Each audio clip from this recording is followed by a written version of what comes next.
సాయిరామ్ సాయిరామ్ అండి. అదే నిన్న సాయంత్రం టిఫిన్ పెట్టాను కదా, ఈరోజు మా ఆయన తద్దినం అని చెప్పాను. గుడికి వెళ్ళామండి, గుడికి వెళ్ళి ఇచ్చాము. అది పార్ట్ 2 పెడతాను.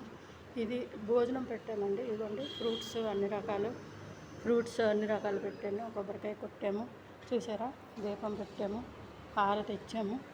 అలాగే వంటలు ఇవ్వండి, పులిహోర, గారెలు, నెక్స్ట్ అప్పడాలు, పులుసు, మష్రూమ్ కర్రీ, తర్వాత ఏమో పరమాణము, ఇది పులుసు అనమాట, ఇది గారెలు, అప్పడం, ఇదేమో పప్పు, పెసరపప్పు, పొట్టుపప్పు, ఇది నెయ్యి వేసామండి. ఇది రైసు, తోటకూర, నువ్వులేసిన పచ్చడి, చూసారా, నువ్వులేసిన పచ్చడి. ఇదేమో మష్రూమ్ కర్రీ. మొత్తం 11 ఐటమ్స్ పెట్టానండి, చూడండి. ఇవన్నీ నేనే చేశానండి, వంట ఆవిడ చేత చేయించలేదు. ఎందుకంటే మాకు చాలా మడిగా ఉండాలి.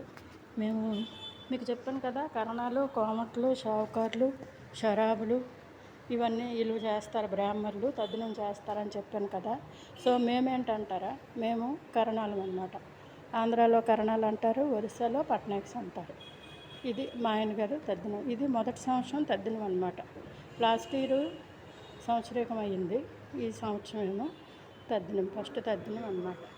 సో మాకు ఇక్కడ హైదరాబాద్కి వచ్చేసాము ఒరిస్సా నుంచి, ఎవరు లేరు. సో నేను నా కొడుకు చేసుకున్నాను. ఇది చూసారా, మాకు ఇలా చేస్తామన్నమాట. చూడండి నేను ఎన్ని ఐటమ్స్ చేశాను, చూసారా. అలాగే పంతులు గారికి కూడా అన్ని కూరగాయలు, 3 కేజీలు బియ్యము, అల్లం ముక్క అన్నీ ఇస్తాం కదా, చింతపండు, మిరపకాయలు, పప్పు, అలాగే ఒక సాలువ కూడా అతనికి ఇచ్చామన్నమాట పంతులు గారికి. ఇక్కడ మాకు దగ్గరలో ఒక గుడి ఉంది, ఆ గుడికి వెళ్ళి అన్నీ ఇచ్చాము. అది సెకండ్ పార్ట్, ఇదేమో థర్డ్ పార్ట్ అనమాట. ఓకేనా, సాయిరామ్ అండి.